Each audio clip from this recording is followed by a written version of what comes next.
GCash user ka ba? Kung oo, malamang nag-i-invest ka rin sa GInvest kagaya ko. Kaya ngayon, bibigyan kita ng update. As of September 15, 2023, bumagsak sa 92.6 pesos ang net asset value per unit natin mula sa initial na 106 pesos na initial investment natin last April 2022. So sad, pero masaya pa rin ako kasi this is another chance na makabili ako ng murang unit sa company na pag-iinvestan ko. So last April, nag-invest ulit tayo sa GInvest at isa sa mga pinag-iinvestan natin is yung Atram Philippines Equity Smart and Expand.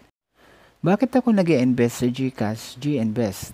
Ever since nag-start ang GInvest sa GCash, nag-i-invest na po tayo. Sa GCash kasi, pwede ka mag-invest mula 50 pesos pataas.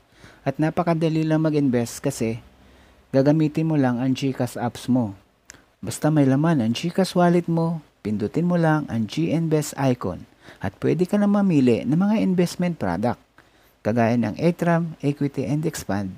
Ito ang ilan sa mga simpleng paraan ko para makapag-invest sa malalaking company under sa platform ng GInvest ng GCash. Take note guys, savings and investing are different matter. Sa investing kasi pwede mawala yung pera mo, pero may possibility and most probably lumaki ito. Unlike sa savings na stagnant.